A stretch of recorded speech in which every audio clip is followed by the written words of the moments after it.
Hi, we're looking at a block diagram, a business accounting system block diagram that I prepared over many years or a few years before 2014. This is a 2014 version.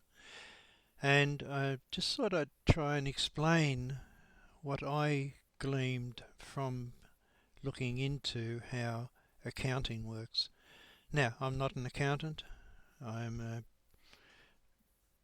was teaching business management students, and the subject that I was put in charge of was managing budgets and financial plans. So to do that, I had to explain to my students how the accounting basics worked so that they would get an idea of how to budget and how to plan financially. So I looked around. I couldn't find anything. Being an engineer myself, and liking the idea of being able to get an overview of how things work, I couldn't find anything that actually showed me how budgets and financial planning worked, and also how business accounting worked, or accounting. So I put together research, put together, and came up with this particular block diagram. Now, just to give a bit of an overview of what's in this block diagram, and we'll be looking at our business. Now, our business is going to be either a, a business that's trading, as in buying and selling, wholesalers or retailers, or else it's going to be a manufacturing business where we're making goods, producing goods, using materials that come in and goods going out, or else a service industry such as plumbing, hairdressing, accounting, a medical clinic or a legal firm, or even just a window washer. And so it's any business can be represented by this simple diagram where we have the materials coming into our business, we have a process that adds value to our business to those materials, and we have an outward area that is supplying either goods or services to our customer. So we have our supplier, our business, and our customer. Now, it's interesting that if you have a look at the perspective of our supplier would become the business, and therefore we would become their customer, and their supplier would be supplying to them. Equally, our customer might become a business, might be a business, and they would be then having us as the supplier and have customers of their own. So this diagram can be transferred from one any sort of business, whether they're a supplier to us or even a supplier to them. There will be a progression that will have materials coming into them, and they'll process it to get value added, and then they would pass their goods and services on to the next customer. So to understand budgets and financial plans, I wanted to be able to work out, okay, the accountants say that they can look after our business, but I have to teach how the accountants basically are doing it so that I can get an understanding into my students of how they're going to be able to use this information and put it to use in being able to manage budgets and their financial plans.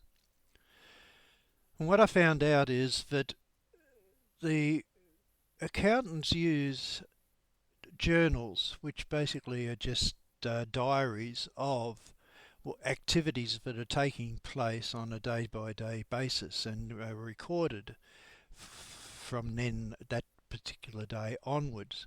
So you can go back to any day, have a look at any cash payments that we've been making out to a supplier for materials that are coming into our organisation. So we'll see here that materials and goods move in this direction through the organisation to the customer, just as it does down here, and unless they're returned. Now a return good would come this direction, and a return from us would go from this back to the supplier. But any product or material that comes in will be coming in and going this way, and the money travels in the opposite direction. So the money comes from the customer to us and from us to the supplier.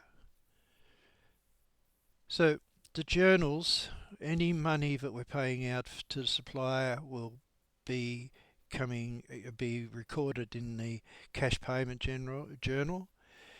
If we are supplied something on credit, then it will be appearing in the purchase journal, but once it's paid for, it will come out of there and go into the cash payment journal. And anything that's returned, we've already paid for it, and or we've purchased it here, but we return it, so we actually haven't paid for it at all. The cash hasn't come out of our account. The idea is that we must check anything coming into our store and make sure that it is meeting our requirements before we pay for it. So that's called acceptance testing. Now, equally, any money that's coming into our organisation will be on the basis that if we sell something, the product's going to them, and we get paid for it, and it goes in the cash receipts journal. If they haven't paid for it yet, it'll go into the sales journal and get transferred later on into the cash receipts journal when we get paid for it. Or if we return the product, if the product is returned to us, rather, it'll go into the sales return journal. Also, anything that is just of a general basis that doesn't fit into these other journals will go into the general journal. So cash will come in and it'll go in the general journal. Cash will go out. It'll also show up in the general journal.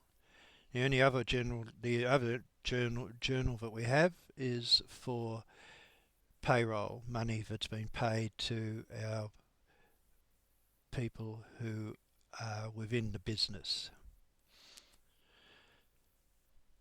So they're the journals. They keep track of the money coming in and out of the organisation. The next is that we have to put these into ledgers. Now, ledgers are there to be able to record where the money is, where it's come from, and where it's going.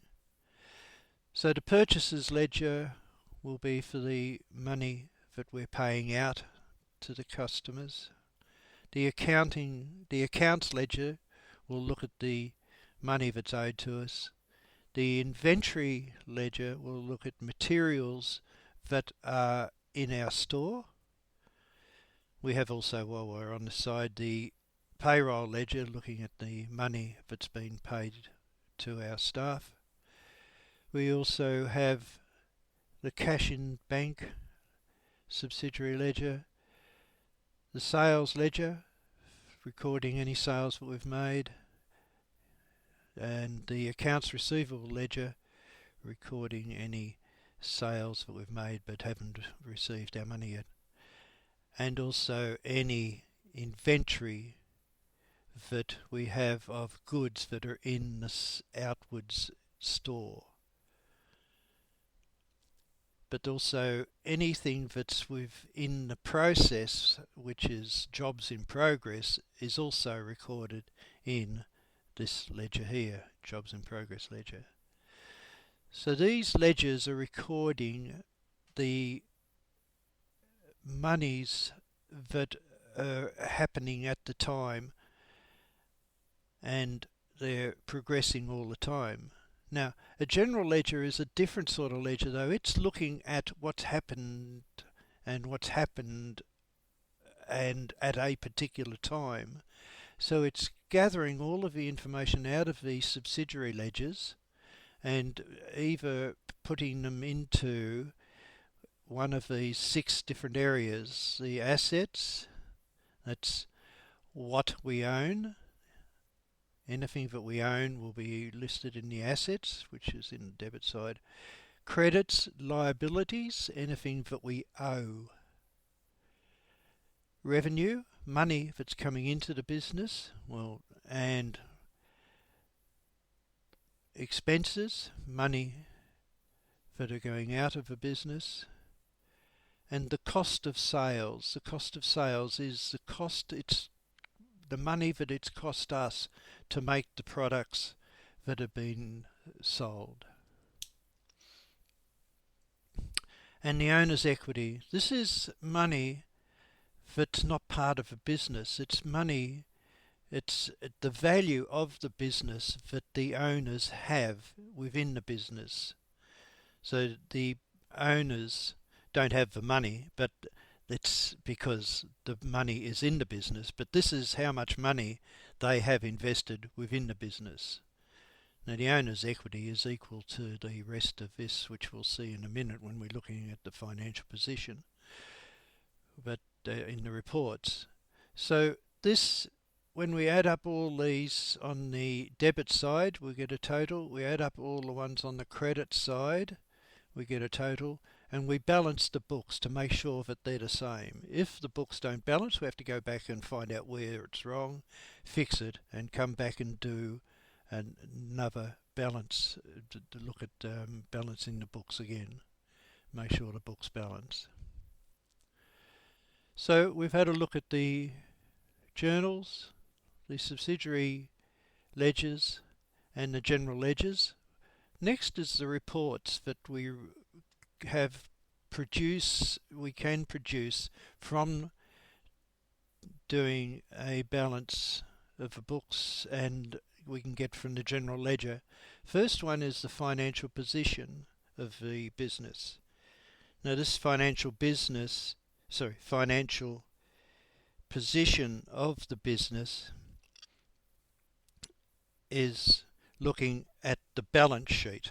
Now a balance sheet is looking at the owner's equity, what the owner's value is within the organisation, and that's equal to the capital within the organisation, the profit, and the assets.